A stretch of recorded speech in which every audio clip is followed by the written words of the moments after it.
Samastipur division के station master का जो पेपर था 20 फरवरी 2022 का, उसका पहला प्रश्न देखेंगे। देखिए, इसका पहला प्रश्न है, ब्लॉक सेक्शन में टावर वैगन की अधिकतम गति किस मैनुअल के द्वारा नियंत्रित की जाती है? ब्लॉक सेक्शन में दो स्टेशनों के बीच का जो सेक्शन होता है उसको ब्लॉक सेक्शन कहेंगे। अधिकतम गति किस मैनुअल का दे रखा है, इसमें बी सही रहेगा। पहले क्वेश्चन का आंसर बी है, AC traction manual. AC traction manual, पहले क्वेश्चन का आंसर बी रहेगा। अगला क्वेश्चन देखेंगे, नंबर 2। दूसरे क्वेश्चन में है, डेमू ट्रेन की कार्य प्रणाली G&SR के नियमों का विवरण किस अध्याय में है? ट्रेन डेमू है, DEMU train DMU, DEMU train की कार्य प्रणाली G&SR के नियमों का विवरण किस अध्याय में है? देखो, G&SR के अपेंडिक्स F में, किसमें? अपेंडिक्स F में DMU का कार्य प्रणाली है। ए में चैप्टर 14 दे रखा है, बी में अपेंडिक्स ए दे रखा है, सी में अपेंडिक्स बी दे रखा है, डी में अपेंडिक्स सी दे रखा है। लेकिन इन चारों में डीएमयू की कार्यप्रणाली नहीं है। डीएमयू की कार्यप्रणाली है अपेंडिक्स एफ में। डीएमयू की कार्यप्रणाली किसमें मिलेगी आपको? अपेंडिक्स एफ में। दूसरा, एक ईएमयू और होती है, एमयू और डेमू। डीएमयू की एफ में और ईएमयू की ई में। अपेंडिक्स ई में ईएमयू की कार्यप्रणाली है। डीएमयू की कार्यप्रणाली आपके G&SR के अपेंडिक्स एफ में मिलेगी और अपेंडिक्स ई में ईएमयू की कार्यप्रणाली मिलेगी। जो इसमें दे रखा है उसका मैं आपको बता देता हूं। चैप्टर 14 में, जो ए में आपके दूसरे क्वेश्चन के ए में चैप्टर 14 दे रखा है, चैप्टर 14 में ब्लॉक प्रचालन का उल्लेख किया गया है। ब्लॉक प्रचालन का, चैप्टर 14 में ब्लॉक प्रचालन का उल्लेख किया गया है। अपेंडिक्स ए में सतर्कता आदेश का उल्लेख है। G&SR के अपेंडिक्स ए में सतर्कता आदेश का उल्लेख है। अपेंडिक्स बी में अंतरपार्शन रहित स्टेशनों पर गाड़ियों का लेना और भेजना। नॉन इंटरलॉकिंग स्टेशनों पर गाड़ियों का संचालन, लेना और भेजना अपेंडिक्स बी में दे रखा है। और डी में है अपेंडिक्स सी में पटाखा सिग्नल का उल्लेख है। अपेंडिक्स सी में पटाखा सिग्नल का उल्लेख है। ठीक है, चैप्टर 14 में ब्लॉक प्रचालन, अपेंडिक्स ए में सतर्कता आदेश, अपेंडिक्स बी में नॉन इंटरलॉकिंग स्टेशनों पर गाड़ियों का लेना और देना, और अपेंडिक्स सी में पटाखा सिग्नल, और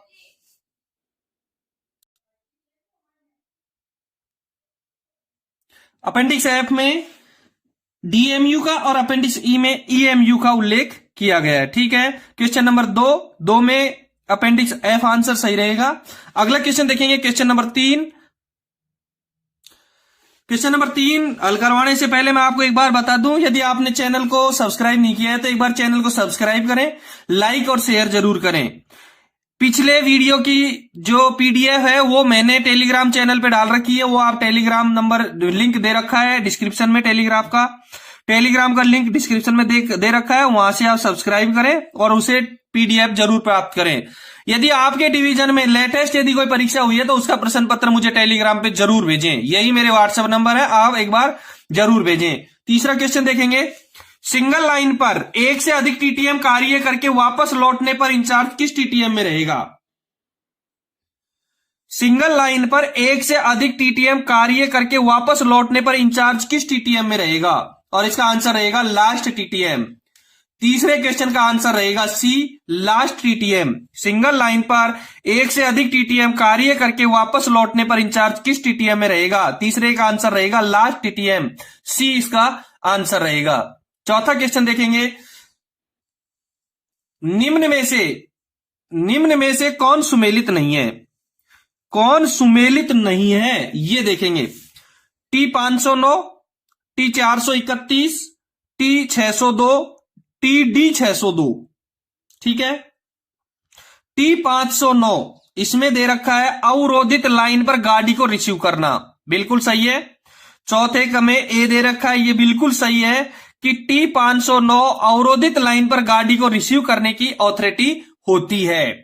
बी में दे रखा है T431 ट्रेन एग्जामिनेशन रिपोर्ट, बिल्कुल सही है। ट्रेन एग्जामिनेशन रिपोर्ट होती है T431। ये केवल एक प्रति में बनाया जाता है। T431 केवल एक प्रति में बनाया जाता है और ये यार्ड मास्टर कार्यालय में रखा रहता है। जो T431 है ये यार्ड मास्टर कार्यालय में रखा रहता है और इसके T431 के 3 भाग होते हैं, कै, खे और गे। T431 के 3 भाग होते हैं, यार्ड मास्टर कार्यालय में रखा रहता है, कै, खे, गे। और ये भी मैं क्लियर करवा दूं, जो बीपीसी जारी होती है, ब्रेक पावर सर्टिफिकेट, कैरिज के द्वारा जो ब्रेक पावर सर्टिफिकेट जारी होता है वो इस एग्जामिनेशन के बाद ही जारी किया जाता है।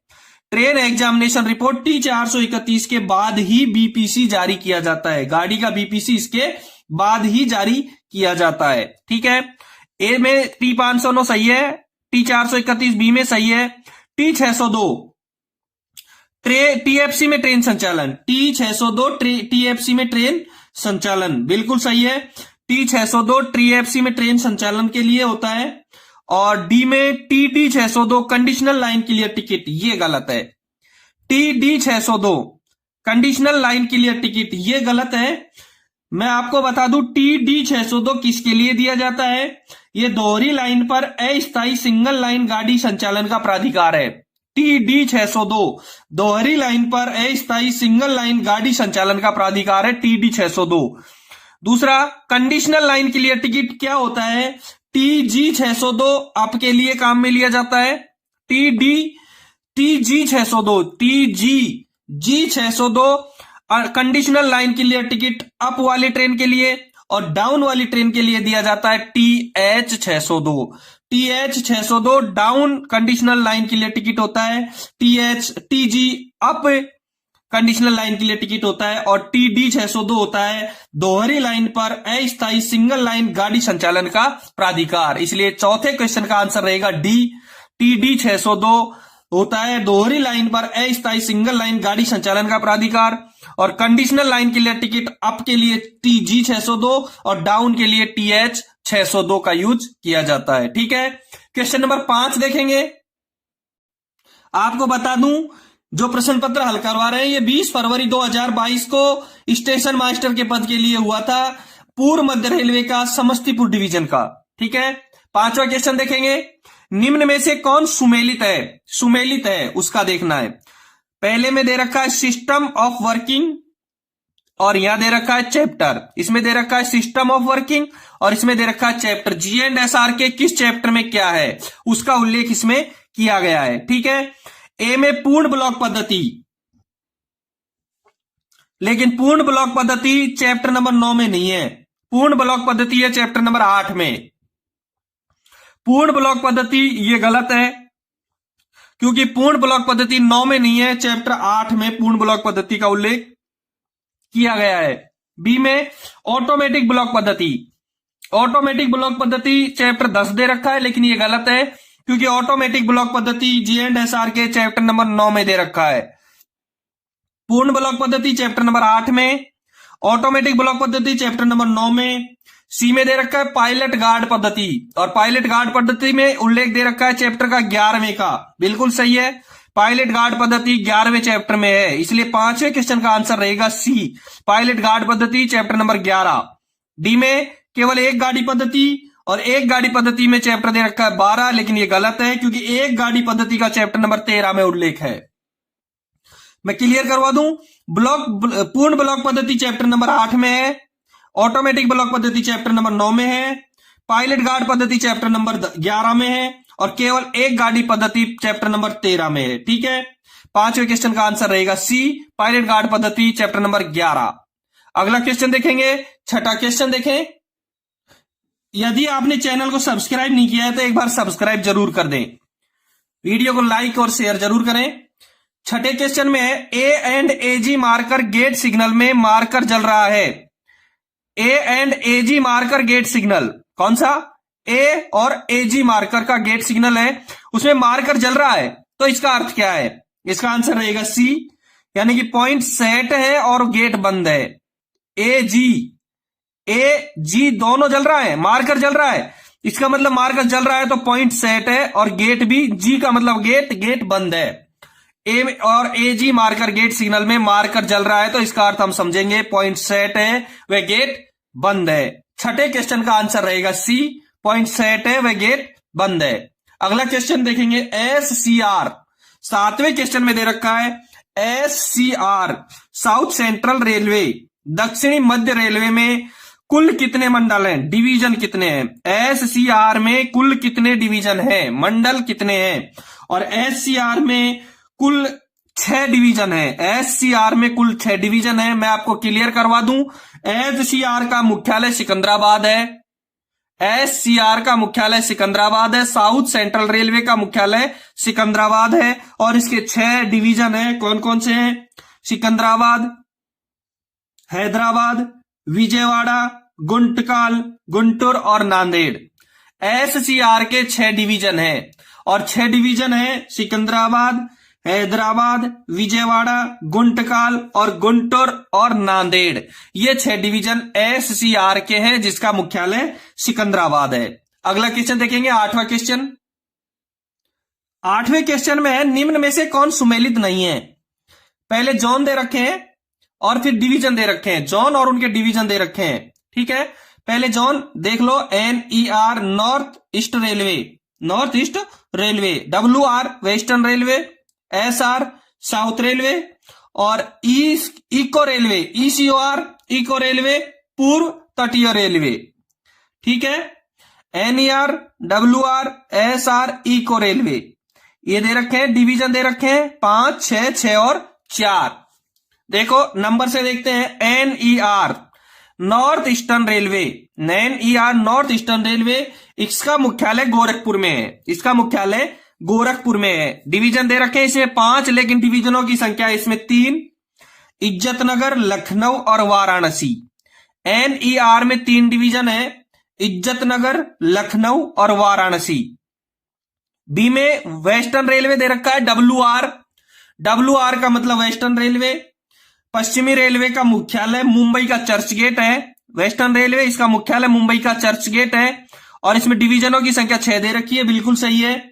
इसके 6 डिवीजन है, ये भी बता देता हूं कौन कौन से हैं, मुंबई, रतलाम, अहमदाबाद, राजकोट, भावनगर और बड़ोदरा। WR के 6 डिवीजन है, मुंबई, रतलाम, अहमदाबाद, राजकोट, भावनगर और वडोदरा। ठीक है, सी में SR दे रखा है साउथ रेलवे, सी में SR दे रखा है साउथ रेलवे, यानी दक्षिणी रेलवे का मुख्यालय चेन्नई में है, इसका मुख्यालय चेन्नई में है, साउथ रेलवे का मुख्यालय चेन्नई में। इसमें 6 डिवीजन दे रखे हैं, बिल्कुल 6 डिवीजन है और कौन कौन से हैं ये भी आप देख लीजिएगा, चेन्नई, तिरुचिरापल्ली, मदुरई, पलकाड़, सलेम, बिरुनाथ और अपुरम। SR के 6 डिवीजन है, चेन्नई, तिरुचिरापल्ली, मदुरई, पलकाड़, सलेम, बिरुनाथ और अपुरम। ठीक है, डी में दे रखा है इको रेलवे, पूर्व तटीय रेलवे, ईस्ट कोस्ट रेलवे और ईस्ट कोस्ट रेलवे का मुख्यालय रहेगा भुवनेश्वर। इसका मुख्यालय कहां है, भुवनेश्वर। और भुवनेश्वर में डिवीजन 3 है, इसके डिवीजन 3 है। देखो NER में भी 3 डिवीजन है और इको रेलवे में भी 3 डिवीजन है। अब इसने कौन सा सही माना है ये डिपार्टमेंट जानता है। NER में 3 है, इको में 3 है, गलत, ए भी गलत है और डी भी गलत है। डी में भुवनेश्वर इको रेलवे में 4 डिवीजन दे रखे हैं, 3 है, खुर्दा रोड, संबलपुर और रायगढ़। 3 डिवीजन है भुवनेश्वर के, इको रेलवे के, ईस्ट कोस्ट रेलवे के, खुर्दा रोड, संबलपुर और रायगढ़। ठीक है, 8वां क्वेश्चन कंप्लीट है आपका। 9वें क्वेश्चन देखेंगे। 9वें क्वेश्चन में है ब्रॉड गेज के इंजन में फ्लैट टायर की अनुमति सीमा कितनी है। ब्रॉड गेज के इंजन में दे रखा है फ्लैट टायर की अनुमति सीमा कितनी है। इसका आंसर रहेगा ए, 50 mm। ब्रॉड गेज के इंजन में फ्लैट टायर की अनुमति सीमा 50 mm है। और मैं क्लियर करवा दूं आपको कि मालगाड़ी में 60 mm होता है। ब्रॉड गेज के मालगाड़ी में, गुड्स ट्रेन में फ्लैट टायर की अनुमति 60 mm होती है, जबकि इंजन में इसकी फ्लैट टायर की अनुमति होती है वो 50 mm ही होती है। 9वें क्वेश्चन का आंसर रहेगा ए। 10वां क्वेश्चन देखेंगे। निम्न में से कौन BOST वैगन की विशेषता नहीं है। बोस्ट वैगन की विशेषता पूछ रहा है। कोई 3 विशेषता इसमें है, एक विशेषता नहीं है। देखेंगे क्या क्या है। बोस्ट वैगन है, BOST वैगन। BOST वैगन की विशेषताएं, टियर वेट 25.5 टन। 10वें के ए में दे रखा है टियर वेट 25.5 टन, बिल्कुल क्लियर है। ये BOST वैगन की विशेषता होती है कि इसका टियर वेट 25.5 टन होता है। बी में एक्सल लोड 20.32 टन। बी में दे रखा है एक्सल लोड इसका 20.32 टन होता है, बिल्कुल सही है। BOST वैगन का एक्सल लोड 20.32 टन होता है। सी में दे रखा है पे लोड, बोस्ट वैगन का पे लोड 55.78 टन, बिल्कुल क्लियर है, सत्य है कि पे लोड इसका 55.78 टन होता है। 10वें के डी में दे रखा है ग्रॉस वेट 80.25 टन, लेकिन यह गलत है क्योंकि BOST वैगन का ग्रॉस वेट 81.28 टन होता है। BOST वैगन का ग्रॉस वेट 80.25 टन न होकर के 81.28 टन होता है, इसलिए 10वें क्वेश्चन का आंसर गलत है, डी। ग्रॉस वेट 80.25 की जगह होना चाहिए था 81.28 टन। टियर वेट 25.5 टन सही है। एक्सल लोड 20.32 टन सही है। पे लोड 55.78 टन सही है और ग्रॉस वेट रहेगा इसका 81.28 टन। ठीक है, 10वें का डी आंसर सही रहेगा। 11वें क्वेश्चन देखेंगे। समस्तीपुर मंडल में कुल कितने हाल्ट स्टेशन है? यह आपको इसके WTT में मिलेगा। समस्तीपुर डिवीजन के कितने हाल्ट स्टेशन है, WTT के अंतिम पृष्ठ पर आपको मिलेगा। कृपया समस्तीपुर के WTT में देखें। ठीक है, आपको ये WTT में मिलेगा। WTT में halt station, B class station, special class, A class, सारे स्टेशनों की संख्या दी गई रहती है। ठीक है, अगला क्वेश्चन देखेंगे, 12वां क्वेश्चन।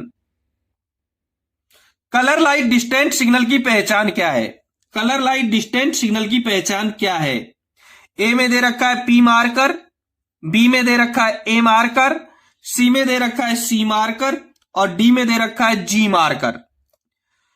ए में P मार्कर दे रखा है। P मार्कर परमिसिव सिग्नल के आगे होता है, यानी कि डिस्टेंट सिग्नल की पहचान कलर लाइट सिग्नल में P मार्कर होती है, इसलिए 12वें क्वेश्चन का ए आंसर सही रहेगा, P marker. Colour light distant signal की पहचान है P मार्कर। ए मार्कर का मतलब है automatic signal. Colour light distant signal की पहचान P मार्कर। ए मार्कर बी में दे रखी है, ए मार्कर की पहचान होती है ऑटोमेटिक। सी में C मार्कर दे रखा है, C मार्कर की पहचान होती है calling on signal. P marker distant signal, A marker automatic signal, C marker calling on signal और G marker gate signal. G marker का मतलब गेट सिग्नल। ठीक है, ए में P marker permissive signal distant signal, B में A marker automatic signal, C में C marker calling on signal और G में G मार्कर गेट सिग्नल। अगला क्वेश्चन देखेंगे, 13वां क्वेश्चन। 12वें का ए सही है। 13वां क्वेश्चन में गंभीर चोट को IPC की किस सेक्शन के अंतर्गत परिभाषित किया गया है? गंभीर चोट को IPC की किस धारा के, गंभीर चोट को IPC की किस सेक्शन के अंतर्गत परिभाषित किया गया है? 13वें का आंसर रहेगा ए, 320। IPC की धारा 320। मैं आपको क्लियर करवा दूं, IPC की धारा 320 में क्या क्या लिखा हुआ है ये आप जरूर देखें, क्योंकि कई बार क्या होता है, दुर्घटनाएं दे देते हैं कि किसी व्यक्ति का अंग या जोड़ का स्थायी रूप से विच्छेद हो गया। बताओ, 13वां क्वेश्चन में है गंभीर चोट को IPC की किस सेक्शन के अंतर्गत परिभाषित किया गया है? गंभीर चोट, कई बार क्या होता है, प्रश्न इस प्रकार से आता है कि नपुंसकता कौन सी चोट है, ये मैं आपको पूरा क्लियर करवा देता हूं। गंभीर चोट को IPC की किस सेक्शन के अंतर्गत परिभाषित किया गया है? 13वें का आंसर रहेगा 320 ए। कौन सी धारा? 320। देखो, IPC की धारा 320 में गंभीर चोट के जो तरीके बताए हैं वो मैं आपको बता देता हूं कि 320 जो धारा है IPC की, उसमें कौन कौन सी चोटें हैं वो गंभीर चोट में सम्मिलित की गई है। एक है नपुंसकता, यदि व्यक्ति पूरा नपुंसक हो जाता है तो उसको आईपीसी की धारा 320 के अंतर्गत गंभीर चोट मानते हैं। दूसरी है किसी भी आंख की ज्योति स्थायी रूप से चले जाना, किसी भी आंख की ज्योति स्थायी रूप से चले जाना। किसी भी, तीसरे नंबर पर है किसी भी कान की श्रवण शक्ति का स्थायी रूप से विच्छेद हो जाना। चौथे नंबर पे है किसी भी अंग या जोड़ का स्थायी रूप से विच्छेद हो जाना। पांचवें नंबर पर है किसी अंग या जोड़ का स्थायी रूप से नष्ट हो जाना, नष्ट हो जाना, विच्छेद हो जाना और नष्ट हो जाना, दोनों ही गंभीर चोट में सम्मिलित किए गए हैं। छठा है हड्डी या दांत का टूट जाना। सातवां है कोई भी चोट जो जीवन के लिए खतरनाक है, कोई भी चोट जो जीवन के लिए खतरनाक है, जिससे व्यक्ति सामान्य काम काज करने में असमर्थ हो। ये 7 प्रकार की चोटें गंभीर चोट में ली जाती हैं और जिसको आईपीसी की धारा 320 के अंतर्गत सम्मिलित किया गया है। नपुंसकता, किसी भी आंख की ज्योति स्थायी रूप से चले जाना, किसी भी कान की श्रवण शक्ति का स्थायी रूप से विच्छेद हो जाना, किसी भी अंग या जोड़ का स्थायी रूप से विच्छेद हो जाना, किसी अंग या जोड़ का स्थायी रूप से नष्ट हो जाना, हड्डी या दांत का टूट जाना और कोई भी चोट जो जीवन के लिए खतरनाक है, जिससे व्यक्ति सामान्य कामकाज करने में असमर्थ हो। ठीक है, 13वां क्वेश्चन आपका कंप्लीट है। 14वां क्वेश्चन देखेंगे। निम्न में से कौन सा सिस्टम मालगाड़ी से संबंधित है? निम्न में से कौन सा सिस्टम मालगाड़ी से संबंधित है? पहले में दे रखा है फोएस, दूसरे में आईसीएमएस, तीसरे में कोएस और चौथे में सीपीएसीएस।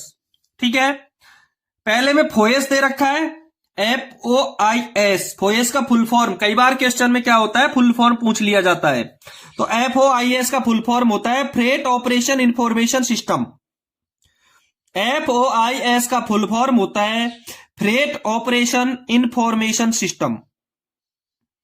बी में आईसीएमएस दे रखा है, इसका फुल फॉर्म होता है इंटीग्रेटेड कोचिंग मैनेजमेंट सिस्टम। आईसीएमएस का होता है इंटीग्रेटेड कोचिंग मैनेजमेंट सिस्टम। सी में कोएस दे रखा है COIS और COIS का फुल फॉर्म होता है कोचिंग ऑपरेशन इंफॉर्मेशन सिस्टम।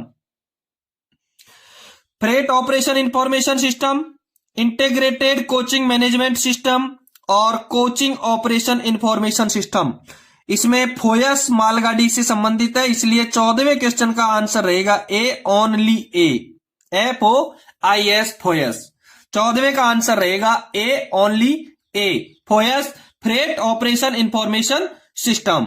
ठीक है, अगला क्वेश्चन देखेंगे। 15वें नंबर का क्वेश्चन है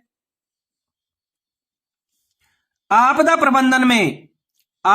प्रबंधन में डिजास्टर मैनेजमेंट साइड मैनेज में यूसीसी का विस्तारित रूप क्या है? यूसीसी का विस्तारित रूप, और 15वें क्वेश्चन का आंसर रहेगा सी, यूनिफाइड कमांड सेंटर, एकीकृत command centre, unified command centre. Disaster management में साइड मैनेज में यूसीसी का विस्तारित रूप रहेगा यूनिफाइड कमांड सेंटर। 15वें का आंसर रहेगा सी, एकीकृत कमांड सेंटर। ठीक है, अगला क्वेश्चन देखेंगे। 16वां क्वेश्चन। 16वें क्वेश्चन में है एक ब्लॉक सेक्शन में एक से अधिक टावर वैगन परिचालन करने की स्थिति में 2 टावर वैगन की बीच की न्यूनतम दूरी कितनी होती है?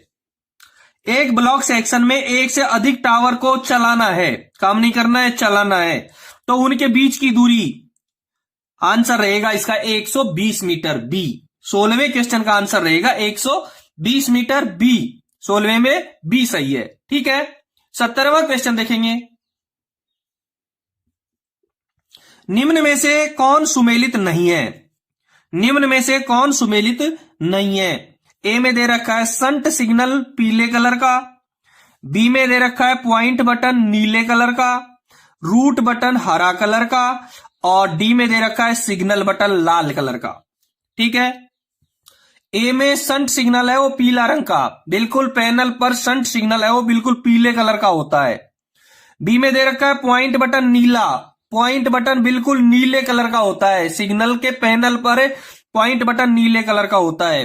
सी में दे रखा है रूट बटन हरा, ये गलत है, क्योंकि रूट बटन हमेशा ग्रे कलर का होता है, सिलेटी कलर का। रूट बटन किसका होता है? सिलेटी कलर का होता है, हरे कलर का नहीं होता है। इसलिए 70वें का सी गलत है। रूट बटन ग्रे या सिलेटी कलर का होता है। सिग्नल बटन लाल रंग का होता है। बिल्कुल क्लियर है, सिग्नल बटन लाल कलर का होता है। ठीक है, 70वें में संट सिग्नल पीला, पॉइंट बटन नीला, रूट बटन स्लेटी और सिग्नल बटन लाल होता है। इसलिए सी आंसर इसका गलत रहेगा।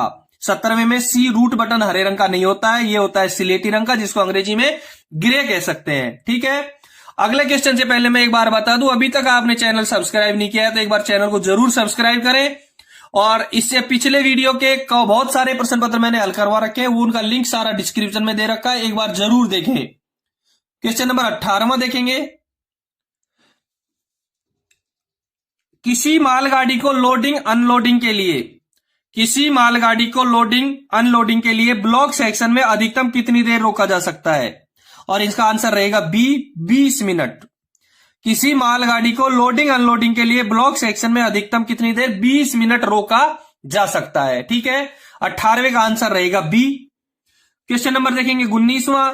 मैं एक बार फिर से बता दूं, समस्तीपुर डिवीजन के लिए, समस्तीपुर डिवीजन में स्टेशन मास्टर की पोस्ट के लिए 20 फरवरी 2022 को यह पेपर हुआ था, जिसका हल करवा रहा हूं। आगमन सिग्नल लोकेशन तय करते समय किसका ध्यान रखा जाता है? आगमन सिग्नल लोकेशन तय करते समय किसका ध्यान रखा जाता है? ब्रेकिंग दूरी, सिग्नलिंग डिस्टेंस, ग्रेडियंट और उपर्युक्त सभी। बिल्कुल सही है, सबका ध्यान रखा जाएगा। आगमन सिग्नल की लोकेशन तय करते समय सभी का ध्यान रखा जाएगा, ब्रेकिंग दूरी का भी, सिग्नलिंग डिस्टेंस का भी और ग्रेडियंट का भी, सबका ध्यान रखा जाएगा। इसलिए 19वें का आंसर रहेगा डी, उपर्युक्त सभी।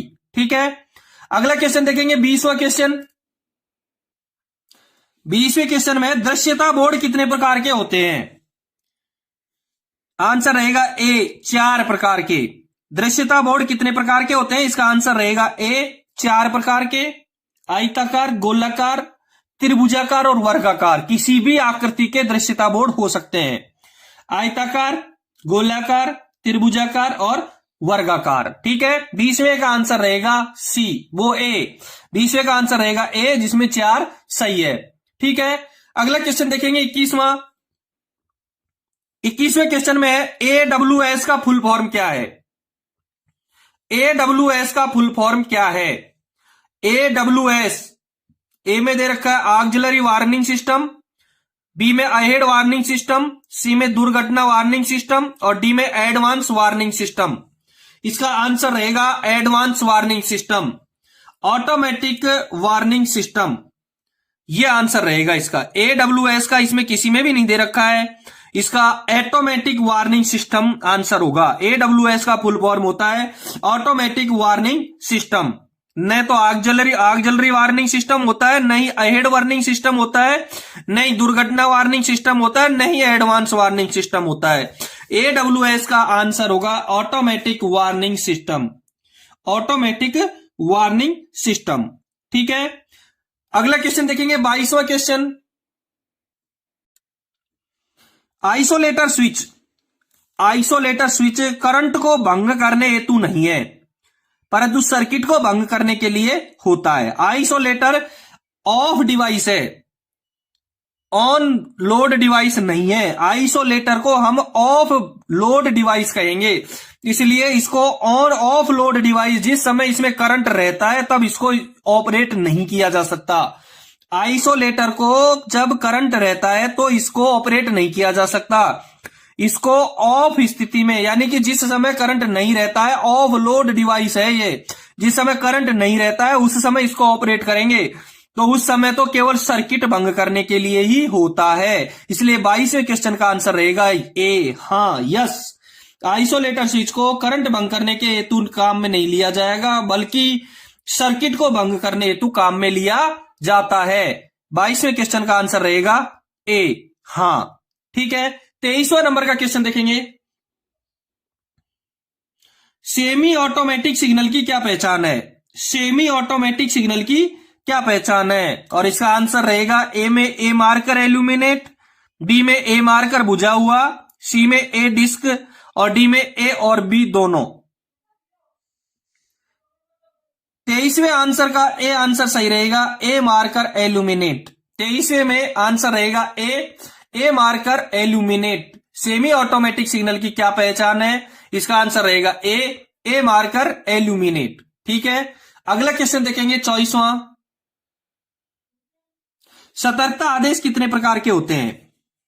सतर्कता आदेश कितने प्रकार के होते हैं?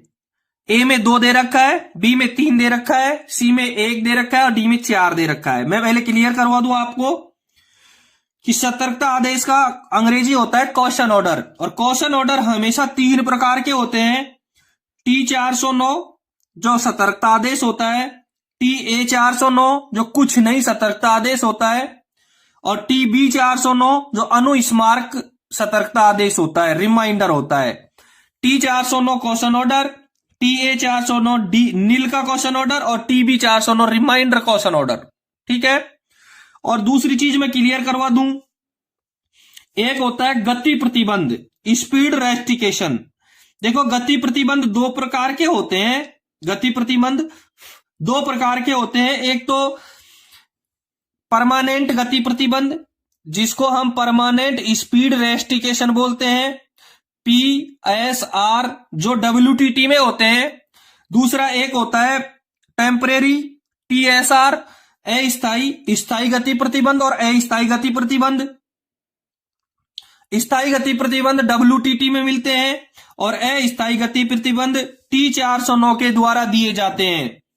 ध्यान रहे, कॉशन ऑर्डर हमेशा ऑरिजिनेटिंग स्टेशन के द्वारा जरूर जारी किया जाता है। गाड़ी का लोको पायलट कॉशन ऑर्डर के बिना प्रस्थान नहीं करता है। जिस तरीके से उसको सेक्शन में जाने के लिए, जिस प्रकार से उसको सेक्शन में जाने के लिए प्राधिकार की जरूरत है, उसी प्रकार उसको कॉशन ऑर्डर भी दिया जाएगा, सतर्कता आदेश भी दिया जाएगा। क्लियर है? सतर्कता आदेश 3 प्रकार के होते हैं, T409, TA409 और TB409। अगला क्वेश्चन देखेंगे 25वां क्वेश्चन। स्टेशन से फ्लैट टायर गाड़ी पास होने पर कौन सा बेल कोड दिया जाता है? स्टेशन से फ्लैट टायर गाड़ी पास होने पर कौन सा बेल कोड दिया जाता है? ध्यान रहे, ए में दे रखा है 6.1, बी में दे रखा है 6.2, सी में दे रखा है 6.3 और डी में दे रखा है 6। पहले मैं आपको क्लियर करवा देता हूं। स्क्रीन पर जब देखें एक बार, स्क्रीन पर आपको एक लिस्ट दिखाई दे रही है। इस लिस्ट में घंटियां हैं, बेल कोड दिया है और आगे क्यों दिए रखा है, क्यों दिया जाएगा। देखो दे रखा है 6 बेल कोड। ध्यान रहे, 6 बेल कोड दिए जाएंगे अवरोध या खतरे की स्थिति में। 6 बेल कोड दिए जाएंगे अवरोध या खतरे की स्थिति में। 6.1 बेल कोड दिया जाएगा रोको और गाड़ी की जांच करो। 6.1 दिया जाएगा रोको और गाड़ी की जांच करो। आगे 6.2 दे रखा है, गाड़ी बिना टेल लैंप के या टेल बोर्ड के जा रही है तो 6.2 दिया जाएगा। 6.2 बेल कोड दे रहा है, इसका मतलब गाड़ी बिना टेल बोर्ड या टेल लैंप के प्रस्थान कर गई है।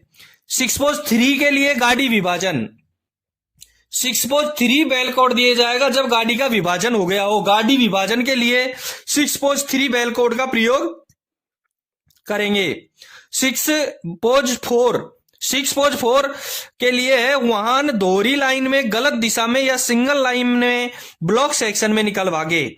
जब बेल कोड कोई दे रहा है 6.4 तो हम समझेंगे कि वाहन दोहरी लाइन में गलत दिशा में या सिंगल लाइन में ब्लॉक सेक्शन में निकल भागे हैं। ठीक है। 6.5 घंटी दे रहा है तो वाहन दोहरी लाइन में सही दिशा में निकल भागे। 6.5 घंटी का संकेत है कि वाहन दोहरी लाइन में सही दिशा में निकल भागे। ठीक है। 6 घंटी दे रहा है तो अवरोध या खतरा। 6.1 दे रखा है तो रोको और गाड़ी की जांच करो। 6.2 का मतलब है गाड़ी बिना टेल लैंप या टेल बोर्ड के प्रस्थान कर गई है। 6.3 दे रखी है तो गाड़ी का विभाजन है। और 6.4 दे रखा है तो वाहन दोहरी लाइन में गलत दिशा में या सिंगल लाइन में ब्लॉक सेक्शन में निकल भागे हैं। और 6.5 दे रखा है तो वाहन दोहरी लाइन में सही दिशा में निकल भागे हैं। आपका 25वां क्वेश्चन बिल्कुल क्लियर है। अगला क्वेश्चन देखेंगे 26वां क्वेश्चन।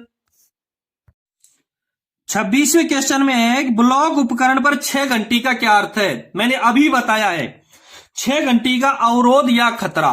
6 घंटी का मतलब है अवरोध या खतरा। 26वें क्वेश्चन का आंसर रहेगा ए। 6 घंटी का अर्थ है अवरोध। गाड़ी विभाजन के लिए अभी बताया है मैंने, गाड़ी विभाजन के लिए 6.3, गाड़ी विभाजन के लिए कौन सा संकेत देंगे 6.3, अवरोध के लिए 6 घंटी और 6.3 का गाड़ी विभाजन। ठीक है, अगला क्वेश्चन देखेंगे 27वां क्वेश्चन है पॉइंट का ट्रैक जोन फेल होने के दौरान, पॉइंट का ट्रैक जोन फेल हो गया, पॉइंट का ट्रैक जोन फेल होने के दौरान कॉलिंग ऑन सिग्नल पर गाड़ी के आगमन के बाद यदि रूट रिलीज नहीं हो तो कौन से बटन का उपयोग किया जाता है, तो कौन से बटन का उपयोग किया जाता है। आपको पता होना चाहिए कि कॉलिंग ऑन सिग्नल का रूट नहीं जाता है तो COCYN बटन यूज में लेते हैं। यदि कॉलिंग ऑन बटन का रूट नहीं जाता है तो COCYN बटन यूज में लेते हैं, और इसमें केवल बी में ले रखा है COCYN का प्रयोग केवल बी में कर रखा है, इसलिए 27वें का आंसर रहेगा बी, सिग्नल प्लस कोकीन। सिग्नल प्लस COCY बटन से पॉइंट का ट्रैक जोन फेल होने के कारण यदि कॉलिंग ऑन सिग्नल का रूट नहीं जाता है तो सिग्नल प्लस COCYN का प्रयोग करते हैं, इसलिए 27वें का आंसर रहेगा बी। 28वां क्वेश्चन देखेंगे सिंगल लाइन ऑटोमेटिक सेक्शन में सिग्नल की सामान्य स्थिति क्या है। सिंगल लाइन ऑटोमेटिक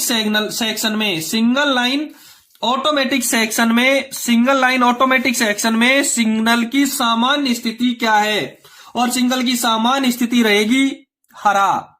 28वें क्वेश्चन का आंसर रहेगा सी, सिग्नल की सामान्य स्थिति हरी रहेगी, आंसर रहेगा सी। ठीक है, 29वां क्वेश्चन देखेंगे। 29वें क्वेश्चन में है निम्न में से कौन सुमेलित नहीं है। स्टेशन का नाम दे रखा है और कोड दे रखा है, कौन सा कोड गलत है। पहले में अंबलग्राम दे रखा है और अंबलग्राम का कोड होता है ABRM,